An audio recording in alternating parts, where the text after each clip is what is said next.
Welcome to another edition of In-Depth School and Community, a monthly series featuring topical issues confronting schools here in the Hanover and Norwich area.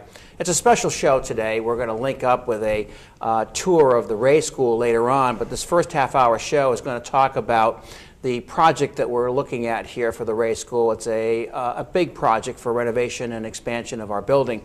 And so I have some very special guests with me today. So let me start with my right. I have Ms. Ingrid Nichols, who is the owner and president of the Banwell Architects. Welcome. Thank you. Next to her is Mr. Jonah Roberts. Jonah is a school board member in Hanover, but Jonah is also the chair of our building committee. Thanks, Frank. No, welcome. And rounding out our distinguished group is the principal of the Ray School, Mr. Matt Laramie. Thank you, Frank. And so we have our guests here to talk to us about the program, and let's get underway. We'll start with you, Ingrid, as the architect. So what is this project all about, and what has been your role in trying to help the school department in figuring out what's the best way to approach the Bernice Ray School? Sure. The project is about replacing the portables that are on the site with new classrooms. It's also about adding a kindergarten classroom because the school will be starting a full-day kindergarten in the fall. Right. My role is to work with all of the faculty, the staff, to determine what the program elements are for the project. Sure. We've done that. And to develop these plans for the pre-bond vote. So we developed them far enough along so we can actually put a price to this. Sure. In hopes that if it does pass, then we will design the final drawings and it will be bid out and constructed this summer. Right. Now, Jonah, as the building committee chair, what's been your role? I mean, it's a little bit different than just being a school board member. Well, when the committee was launched, I think it was back in May, we looked for some community members. We got some administrators. And, of course, Banwell came on board shortly after that. We're composed of 12 members at this time, and it's been just marshaling that process along.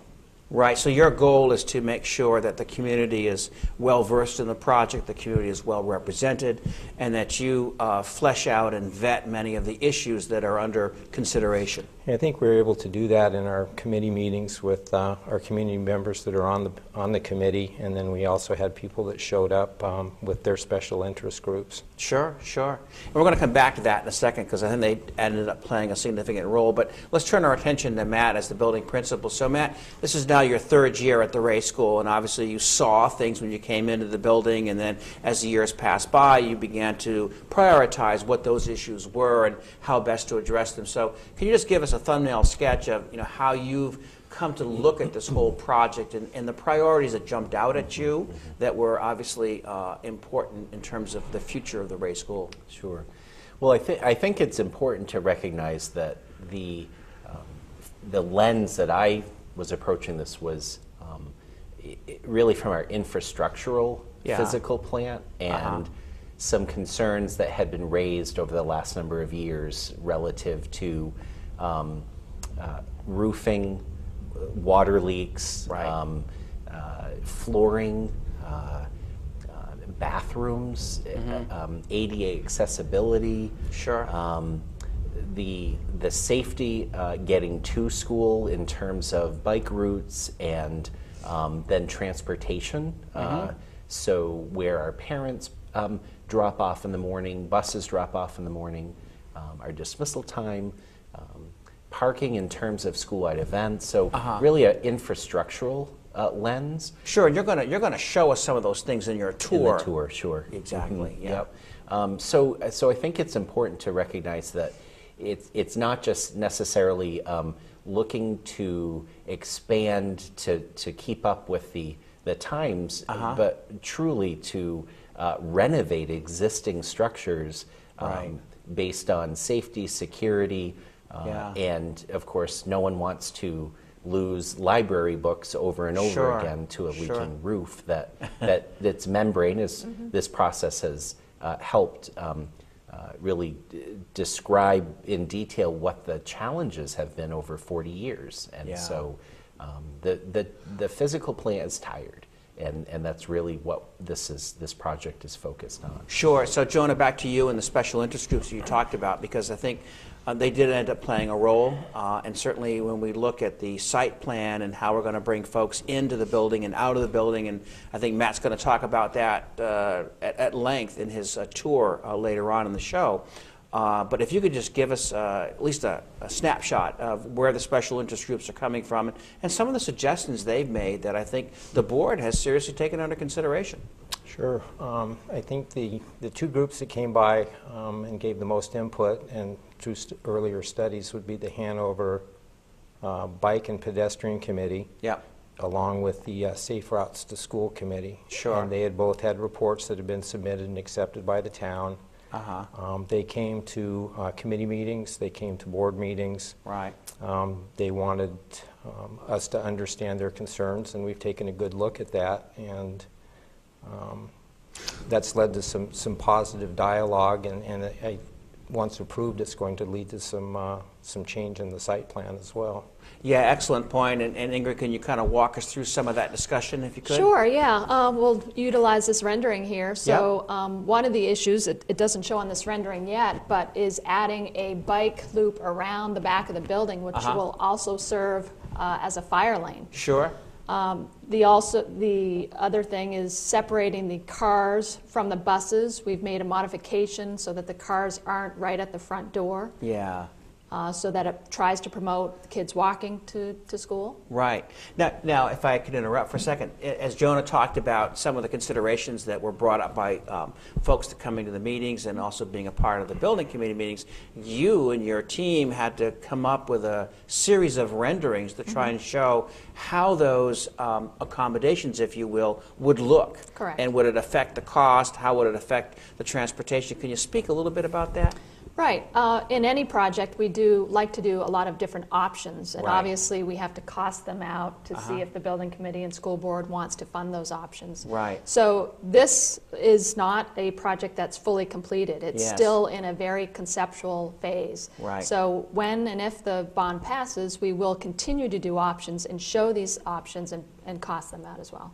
Right, and Matt, as the building principal, obviously I think you mentioned this earlier, safety and security is a paramount concern for you, and so the drop-off and the pickup and making sure that that is not chaotic is extremely important. So how's your role been in working with the building committee and Ingrid in terms of these various approaches to the site plan? Yeah. I think one thing that Ingrid touched upon that was very helpful to this process was really soliciting feedback from those on the ground, so to speak, and getting an understanding as to what challenges we face. Right. It does not take long for someone to arrive in the morning to realize that our morning routines, both with bus arrival and parent arrival with drop-off, it's a maze to try to you're challenged by this maze.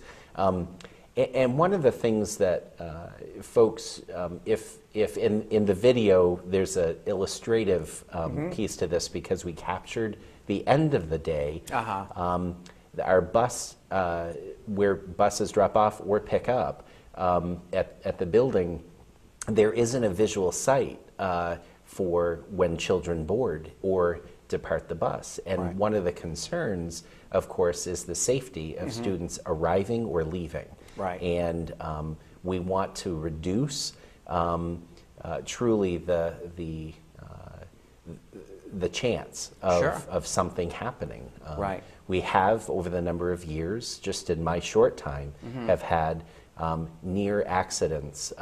And thankfully there were adults, whether it was staff or just parents or community members, who helped intercept that possible disaster. And so we really, it's important to recognize that safety is important as much as the sustainability of a practice of wanting more children to ride buses. Right. And that's certainly something that we're trying to balance in this approach. Yeah, John, again, as the chair of the building committee and the person who has to present to the school board, if you will, in terms of how all this is playing out, You've taken the position that, look, there's been a lot of concern and consideration about the site plan, and the last thing I want to do is to say, here's the plan, and you're just going to have to get used to it. I think you've done a nice job of trying to incorporate a lot of those considerations, the special interest groups, as you mentioned earlier. And I think you've arranged to have those folks come and meet with Matt and others to say, is there another angle that we haven't thought of? Have we really considered all possibilities in terms of what makes sense from their particular point of view? And as Ingrid had alluded to earlier, I think even if the bond should pass, which would be great, this is not a done deal. This is still going to take some consideration and some revetting, if you will, in terms of how the site plan should be best accommodated. Right. So, Jonah, we're looking at a price tag of $5.98 million. Is that correct? Yes. Okay, and that number, what was included in that number? Can you help the folks to understand, is that a large number? Is it not such a large number? What goes into that final configuration, if you will? Well, it's obviously a large number and one that we're all concerned about, but I think that there's a lot of value that's within that. And I don't know, Ingrid might be a little better on some of the numbers here, but the building project itself is approximately $4 million of that, and the site plan or the site works is the remainder, just breaking it out that way. Right, and there are 3 sections that comprise of the number: the owner soft cost, the site work itself, and then the building construction cost. And the building construction cost, as Matt alluded to, we have the 2 additions, but the bulk of that cost are renovations for redoing the roof, adding insulation, redoing the windows so the single pane windows are out, new flooring in all the corridors. Those renovations make a big part, mechanical, electrical, code issues. Well, I understand all that. Let's go back to the site. Oh, so you said the site is like, it sounds to me like it's over $1 million. It's $1.1 million. Okay, so talk to us about why it costs so much for the site. Well, when we first started looking at the actual site work itself, we found that the paving was heaving, the bus loop was not adequate, there are puddles, there are drainage issues. So originally we were just going to add a layer of pavement over everything, but it's really the subgrade. So basically we have to completely redo the entire subgrade to get the drainage right, and to get the parking right. So play it out. Suppose you just said, oh, well, we're just going to pave over it and let's just see what happens. What would happen? In 3 to 5 years, the puddles will come back, the cracks will come back, and you'll have the same issue. So that's why the building committee, I think rightly so, thought that rather than spending $500,000 on repaving now, if you can spend $1.1 million and fix the issue for 20 to over 20 years, then we should be doing that. Good point, good point. Jonah, back to you for a second, if we could. So the other issue the building committee had to consider was the board has adopted full-day kindergarten, and with full-day kindergarten comes space-related issues. I think Matt will certainly attest down the road that we'll probably get more kids coming into our kindergarten program as well. So you've had to accommodate some of that, and I think that brings about the, quote, expansion part of the project? That is the only expansion. Is addition, I think we have a drawing here. Let's put this up for the folks. The lower green portion there is the new kindergarten classroom. Right, thank you. The other green portion is just a replacement of the portables that are currently out there. Right. That were temporary structures that were put up over 20 years ago and are basically have served their purpose for more than they should have. Right, just a quick interjection if I could. Matt, the portables are usually for how long? Well, the temporary portal, from what was shared with us, is on a 5-year range. Right.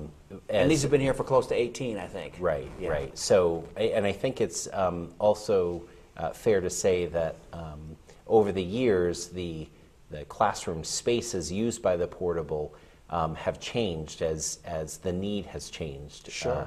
And so the state of New Hampshire requires 900 square feet of instructional space, and they're just shy of 700 square feet. So it's really important to recognize, again, it's really renovation of existing, and as Jonah mentioned, the only true added would be the kindergarten classroom. Right, so as Jonah was saying earlier, we've got the 3 classrooms up here that have to be replaced. Matt, can you just give us a little idea of what goes on in those classrooms right now? Sure.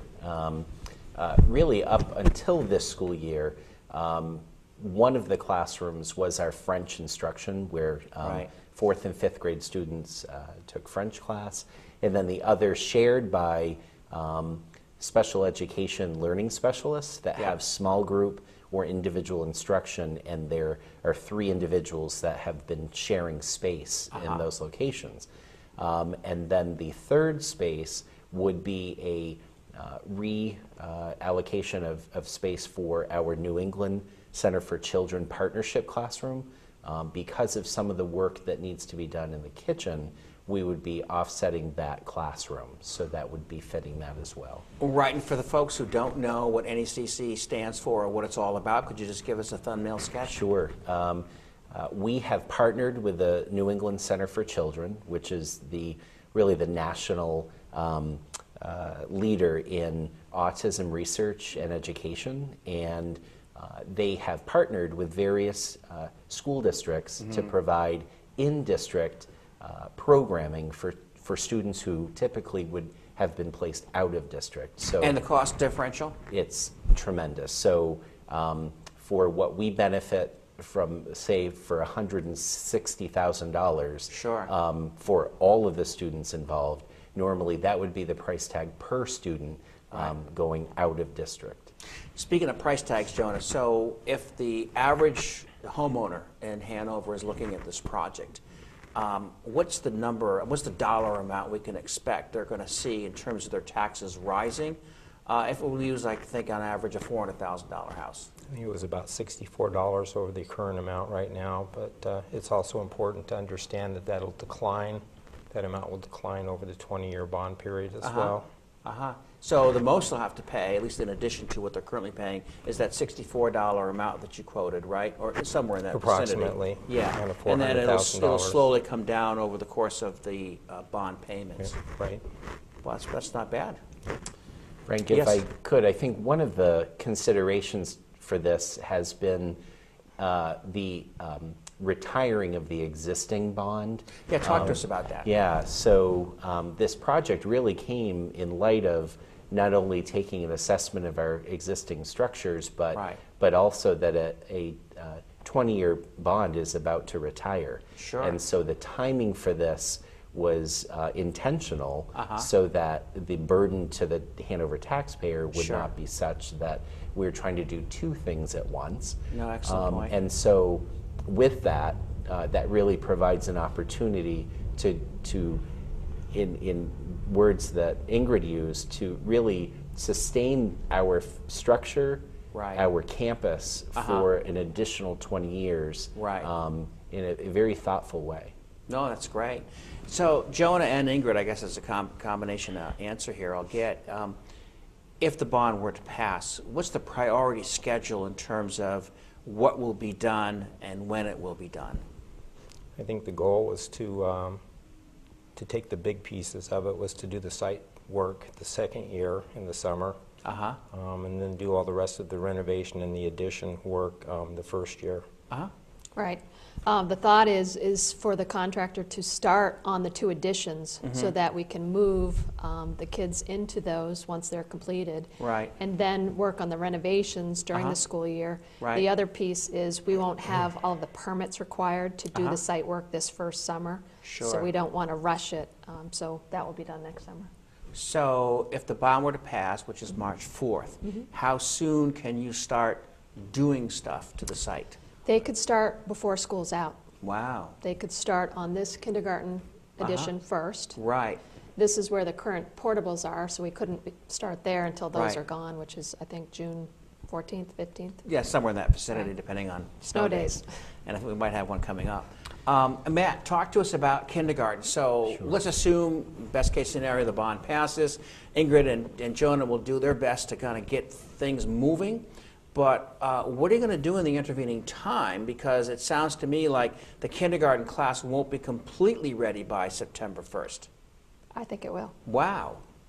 I think it has to. That would be great. That would really be great. Wow. Did you have I did not pay her a retainer to say that.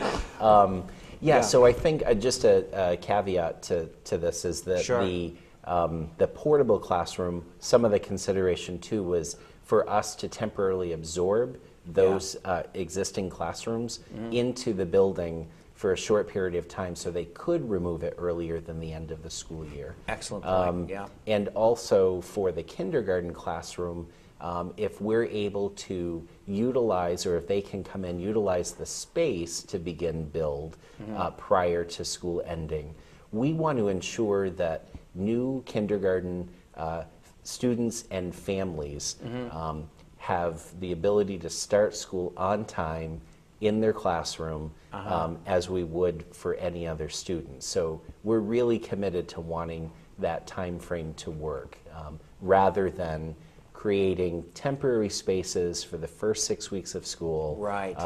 We'd rather get to the project and have it completed on time. Oh, that's great. That's really great to know. So, Jonah, talk to us about, like, if the folks who are watching the show want more information, how can they gain more information, especially before the vote?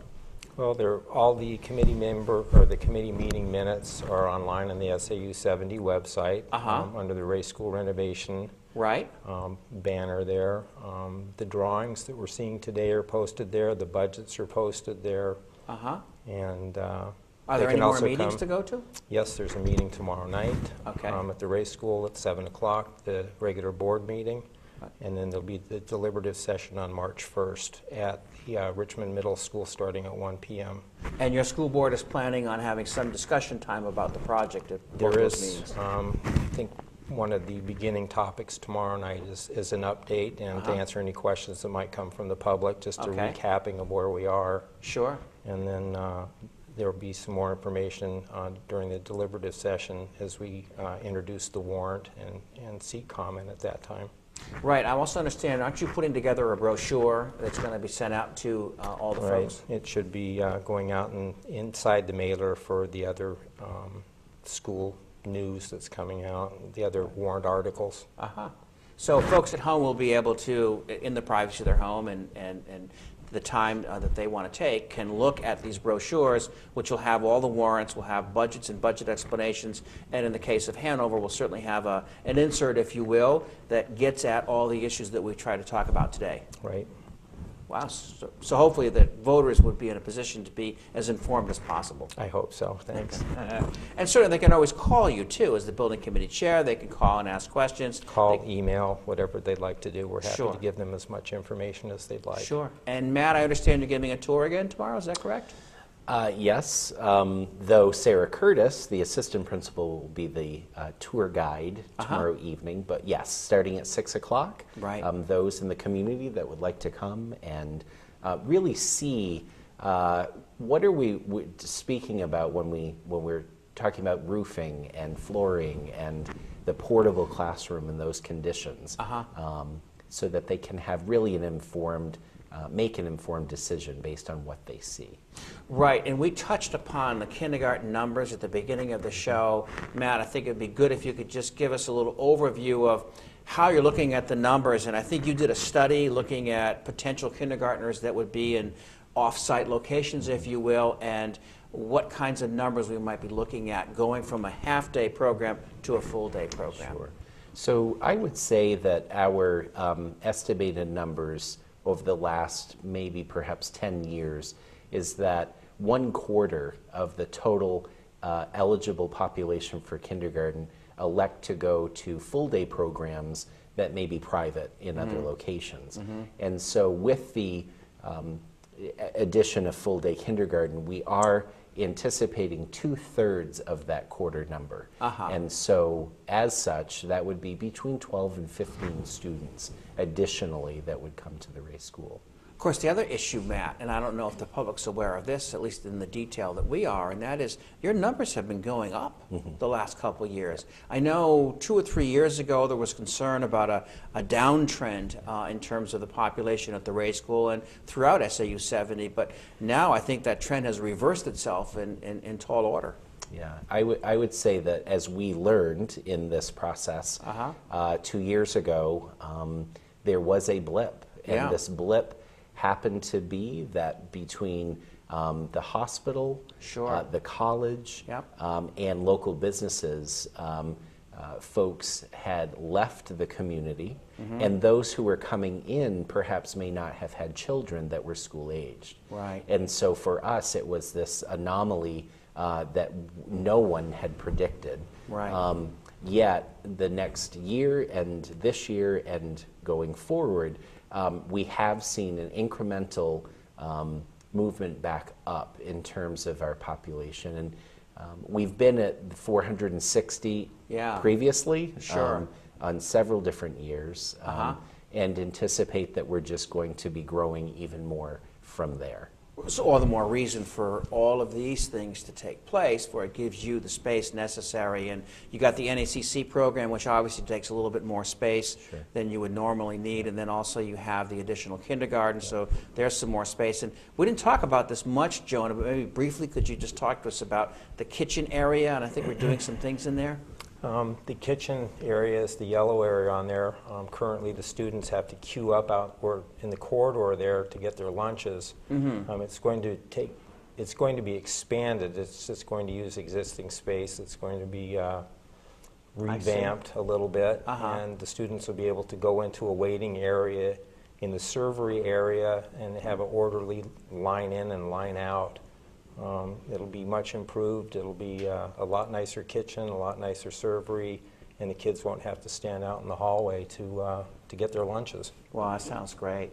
I know we're just about out of time. I do want to thank our distinguished guests for coming in and spending the time with us, and I certainly hope that folks at home get a chance to look at the show. And Matt, I know, has a really neat tour coming up for the second half of the show, talking about the various locations that we've discussed here this afternoon. And obviously our goal here is to bring to you, our voters, our community members, as much information as possible. We want to create an informed electorate so that whatever decision you choose to make, obviously a decision that you feel well informed about. So again, I think as Jonah pointed out, we do have another school board meeting coming up tomorrow. There'll be the deliberative session on March 1st. And then, of course, there's the vote on March 4th. So in the intervening time, questions, concerns, issues, please don't hesitate to contact any one of us, especially Jonah as the building committee chair. I'm sure he would enjoy that. And we look forward to seeing you all at deliberative session. And please come out and vote. And thank you. Thank you.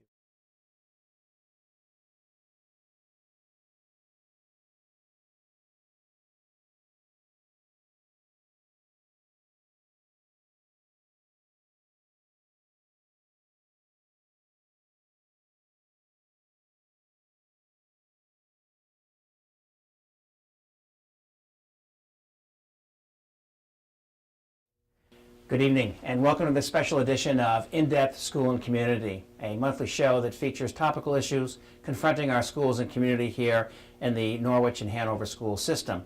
I'm here with Matt Laramie, principal of the Bernice Ray School, and Matt, we're here for a special reason. Can you tell us, the folks, why we're having this special show at your building? Sure.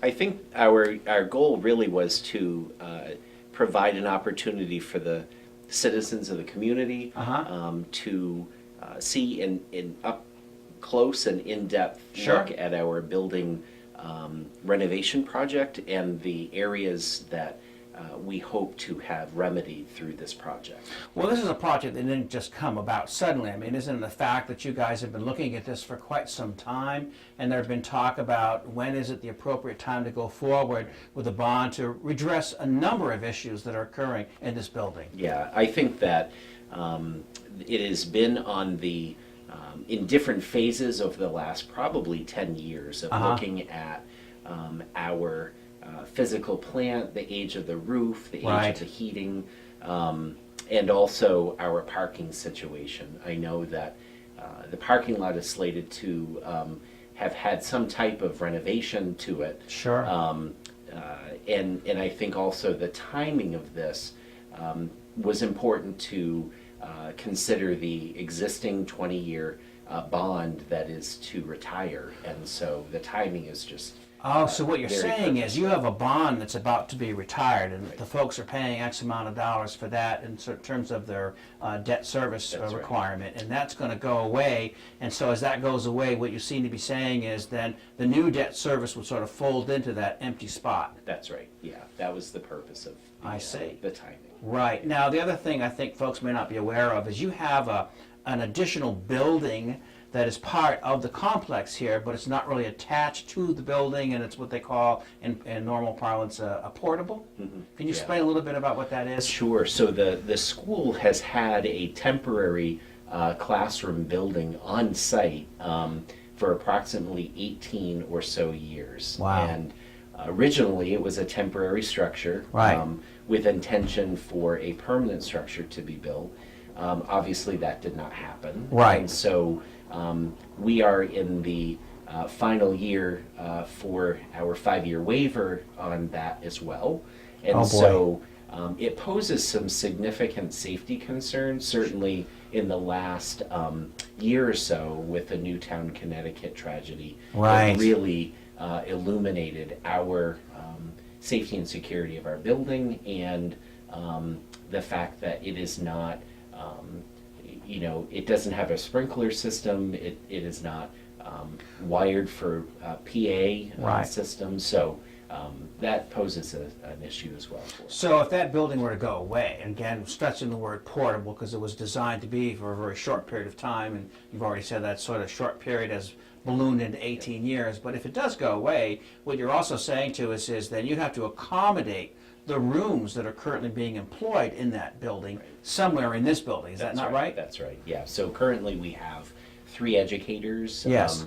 that utilize that Uh-huh. building and divide it into 3 different workstations. Sure. So we would have to find a home for those folks if the temporary building was not removed. Right, and of course, the other thing with the Ray School, I mean, this is a very organic place. There's all kinds of innovations and program adaptations and changes that take place from year to year. And you have 2 very significant program changes I know they're underway. One is this program with the state of New Hampshire, I think it's called NECC. Can you explain to the folks what that's all Sure, about? yeah. So in another area of our building, the New England Center for Children, which is the foremost research and educational facility for children with autism. Uh-huh. We have a partnership classroom Yeah. that was brought into place so that students, instead of being placed out of district, are Right. actually still attending our school. Right. But this partnership program allows for them to,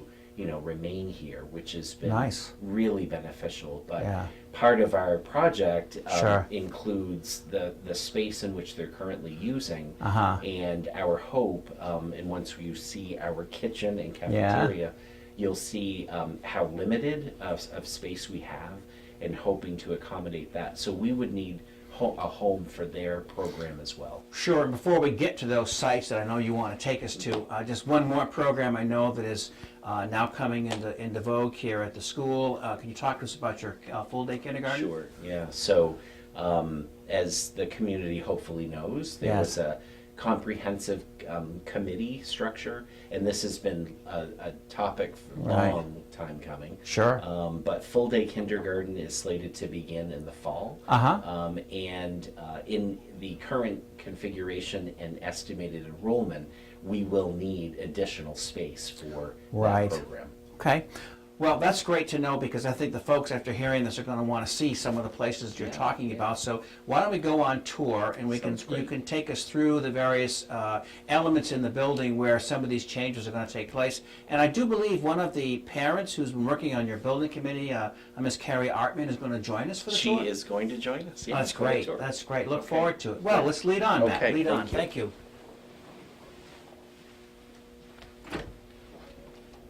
And as you can see, we have one of our distinguished parents who's been on our building committee and certainly has been a huge advocate for the program here at the Ray School. This is Ms. Carrie Artman. Hi, nice to see you. Thanks for coming, really appreciate it. Matt's going to give us a tour of the building, and I thought it'd be great to have you come along with us and talk to us about some of your roles and responsibilities as being a member of the building committee, because you have an important role in trying to get to the community about some of the things that we're doing and why it's so important. Sounds great. Yep. Okay, thank you. Love to come along. Matt, you want to take us to, I think you're going to take us to the library first, is that not correct? Yeah, well, we're going to start here actually in the office. Excuse me, yes. That, Yep. you can see part of what we have been discussing in terms of the roof. So Yes. the existing roof, the membrane of the roof is from the original construction of the building. Right. You won't see it now. You Yeah. see a couple ceiling tiles, but about 3 weeks ago, you would have seen about half of this space ceiling tiles removed because the membrane is shot. Yeah, it was leaking, right? And it was, and Wow. has been for several years. I believe your office was underwater too for a My while. office was. I did lose quite a bit of my Yeah. wall fixtures, including some Oh, my student goodness. work, which is disappointing. But so here in the office, one of the considerations is to change the entry into Right. the school. So Uh-huh. instead of just going from the glass doors walking in the building, Right. there will be a window actually here. Yeah. In this area of the office, and then a doorway here. So when you come in and you come by Gwen, who's our wonderful receptionist, she will buzz you in, and then you would come through the door into the office to sign in, and then head into the building from Sure. there. Yeah. Greater exposure, Yes. can see everyone. Yes. Safety and security obviously is a consideration. Yeah. So now we're moving into the main area, if you will, when folks come into the building. Some of the other pieces to the project include this tile area here. Right. And so when folks come in, students and Yeah. parents and such into the building, Right. As you can see, there's a lot of tracking. It's an elementary school, so there's Right. a lot of sand and salt and dirt Right. that comes in. And so there'll be a recessed flooring in the entry to Sure. take care of that. And then you'll see we have carpeting throughout the building. Right. All the common areas of carpeting will be removed. Right. And we're hoping to go to a latex-free rubber flooring that will be much easier for cleaning and the health issues Right. with that as well. Okay. So we'll head down the hallway here to the library. Oh yes, library's this way, right? There it is.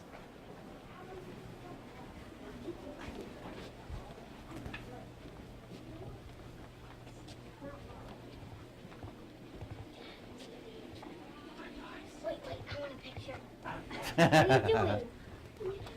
We'll tell you later. I'm the fashion show. Okay, Matt, and I see a whole bunch of paper over here on the right. What's this all about? Plastic. So, as part of this, actually is what the office looked like. Uh-huh. We've opted to keep it this way because though the leak had stopped the last time, Right. we then had another leak, and so all of the books that were there Oh, boy. were damaged, and so it just didn't make a lot of sense to put stuff back here Right. when that kept happening. So this has been like this since December. Yes, yes, yep. And periodically, every other year, if you walked in, you could see this looking like this. Carrie, I can see by your excitement here that that you feel this is long overdue. Well, it is, and I was actually a student here No as kidding. well. Oh, wow. Yeah. So in the late 70s and early 80s, and, Uh-huh. and actually this wasn't even the library. Yeah. People wouldn't necessarily recognize this as the library area. Sure. But it's just sad to see that this is what's going on, and I think the reality is that people assume the school's still in great shape. And Right. You wouldn't know it looks like this unless you came in and saw it or listened to Exactly. what people are saying. And this is the kind of thing that's really unfortunate that's going on in our school. So I think what we'll do is we'll head to the portable classroom building Sure. that I Yep, mentioned. yep. And Lead the way. Yeah, look forward to it.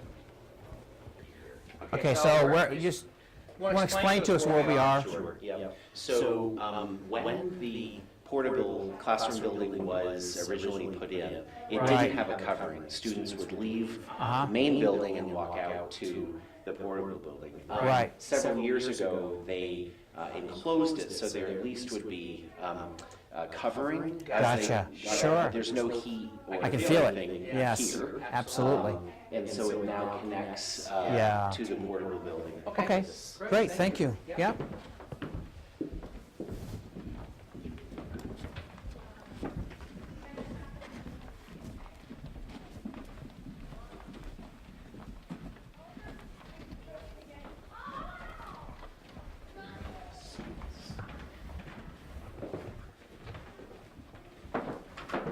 Perfect. Well, and a few others were filming. Oh. Sorry, but we won't film it. So, Matt, here we are in one of the portables, so Yes. explain to us what goes on in this room, and it'd be nice if you could tell us some of the dimensions of the room and some of the configurations that obviously make it difficult to carry on as you would in the regular building. Okay, so where we are right now is, this is housed by their speech language pathologist, one of them, as well as the assistant. Until this year, it had been the French classroom. And so anywhere of 18 to 23 students would occupy this space. Right. The state of New Hampshire requires that classrooms be 900 square feet, and Right. this does not qualify. This is 700 square feet. So that's the first challenge of the space. As you can see from the area of the space, there is electricity, there is heating, Right. and it's wired only for our fire emergency, but it does not have sprinkling systems Right. within the structure. Right. So we can make them aware of it, Right. but we can't announce Sure. that there's an emergency.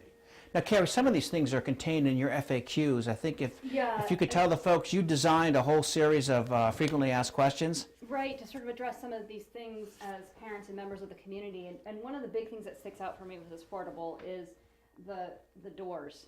The fact that they're not easy to latch, they're not easy to secure. I can Right. actually see right through to the outside through that door that's closed right now. Yeah. And that poses a real concern, you know, as a parent of Sure. kids in this school. Yeah? One of the things, I'm glad you mentioned that, is the phone system. That is how we communicate our PA system. And so, unfortunately, during a drill, Right. If the phone is not put back on the cradle, properly, the room will not hear any Oh, boy. announcement. And we had a lockdown drill, and Yeah. unfortunately, the room had no idea. So we're back to And safety so- issues. Absolutely, without Yeah. a doubt. Right. And that's school-wide. That's, Sure. That's the entire facility. I understand. And I think that's actually something that people might not know. Is Yes. that we can't actually reach all the students. God forbid something happens. And we've Right. had, scares come up. Sure, And sure. We want to make sure that you can We tell do. everybody. Right. Okay. There's a safety concern. Yeah. Excellent. Yeah. So now I'll just show you the other side of the portable classroom. Oh, we're only on one side. one Thank side. you. Right, okay.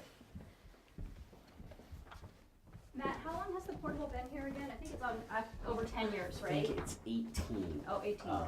This is the second of the buildings that have come through. Just a tour coming through. Oh, they went to the next room. Good. Okay. So where are we now? So now we're on this other side. As you can see, there's a divider separating the two spaces. Right. And currently, it's used by two special educator learning specialists. And so they'll have individual or small group work that's Right. done in these locations. But obviously, if we wanted to have larger group sessions or flexible grouping for teachers, you can't do it. You can't. You Right. can't. And so we would have to replace their classroom Sure, locations yeah. as well as the speech language. That's also our social thinking center. Yeah. And so we have often groups of students that will Right. meet in building their skills in social thinking. So, Nice. that too would have to Be we'd moved. have to Yeah, move for I that got as it. well. Yeah.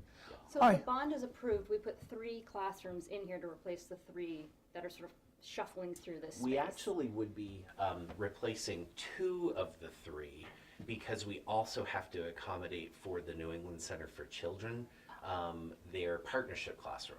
So So that's the 3rd. that would be the 3rd room. Right. Yeah. And then of course the kindergarten.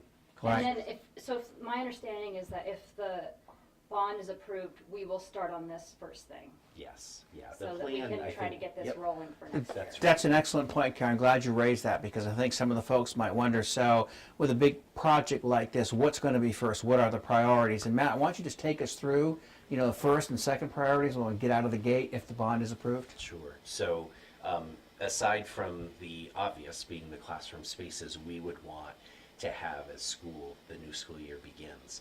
So it would be these 3 spaces and the kindergarten space. Right. During the school year and then the second summer, I think the plan at this point is to think about all the finish work. So the flooring, the painting, Right. the kitchen.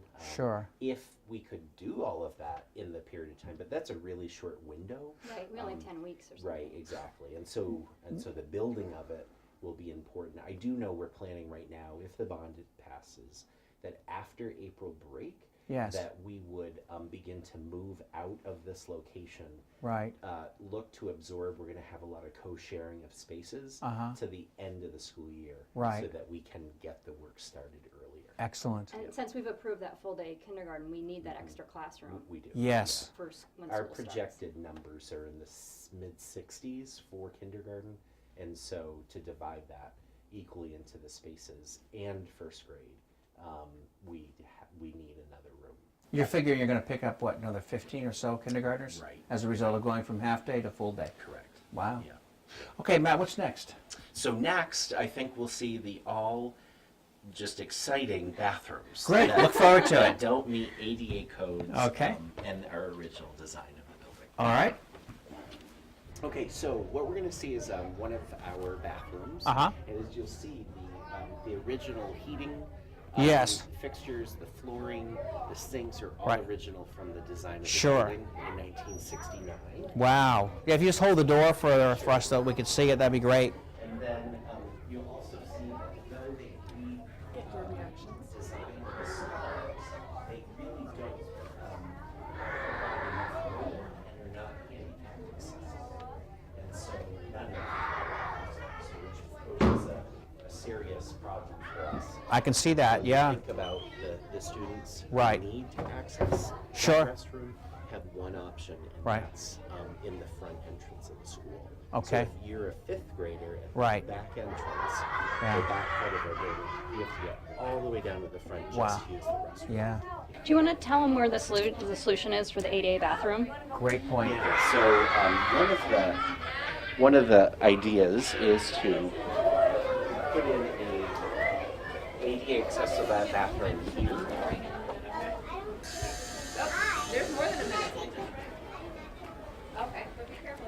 So it'd be in this location here, utilizing the closet space and coming out to this area. So this would also become an available bathroom for ADA compliance. Great. Yep. Now, Matt, I know there's a big congestion problem that you have. At the end of the day. Yeah, you want to take us out there before we get Sure. run over? Let's do it.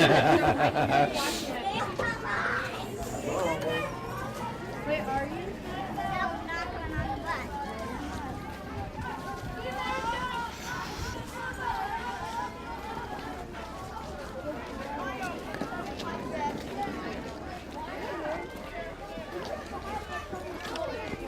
So here we are at the end of the day, and Matt, you want to walk us through this, I don't know what the right word is, but take us through it. So as students finish their day, Yeah. they all come out if they're a bus rider. Uh-huh. They get into a bus line. Uh-huh. And if not, the parents pick up. Right. And we can't accommodate all of it Uh-huh. at any one time. So Sure. as you can see, the bus Yep. loop, what I'm going to show you is that if you look to how the buses go around the circle, Yep. we do not have a line of sight Yep. to the other buses of where the children board. Sure. And so what we have to do is utilize staff Yep. to bring them out and escort students all the way around the circle. Right. The problem is there's a crosswalk, and often we'll have pedestrians Yeah. walking across as buses are trying to leave and as Yeah. parents are trying to leave.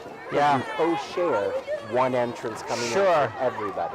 Now- And that's just very difficult. Now, Carrie, you've picked up on some occasions, right? Can Yeah. you talk to the folks about what pickup is like? Well, pickup here is really congested, as you can see. So you've got all the kids lining up for the buses. Right. It's very hard to find a parking space. Uh-huh. So often people are parking on Reservoir Road. Oh, boy. Or onto the lawn back here. Sure. And it's very confusing. Right. It's also hard because the buses, you can see, they're still coming in. Sure. To pick up.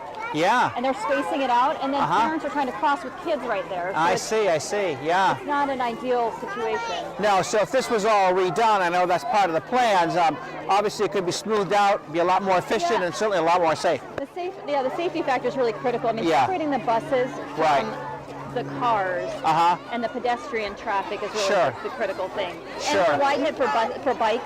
Right. Bikes are going to have better access to the schools. Yes. There's going to be bikes, set up here and on the other side. Right. And we want to encourage people to walk and bike to school as much as possible. Excellent point. But, yes. But as it stands now, it's just too dangerous. Yeah. Right. Okay. Matt, is there anything else you want to tell us? I know we're running about a few minutes left in our show. Sure. I think that it's just wanting to emphasize the fact that this project is hey guys. Not right now. Thank you. Yes, you were saying? So I think we want to make sure we emphasize the fact that this project is really dealing with the infrastructural needs of the physical plant, and that it's not necessarily adding on this grandiose plan, but it's addressing our heating, our ventilation. Excellent point. And our planning for existing programs. Sure. No, well, thank you. I really appreciate you taking the time, and it's nice. Thanks for the tour, and Carrie, thanks so much for coming as a parent. And again, for the folks, Carrie is a proud parent of a Ray School student, and she's also been on our building committee. And you have a list of frequently asked questions that you're sharing with folks. Yeah, and they can get it through the PTO. Great, I appreciate that, and hope folks will come out and vote for the March elections. March 4th. March 4th, thank you. And I think we have a deliberative session coming up, and if you have questions, please feel free to come and ask questions of us at that time. Again, thank you so much, Matt. We really appreciate your time, and good luck on your bond. Thanks. All right. Thank you.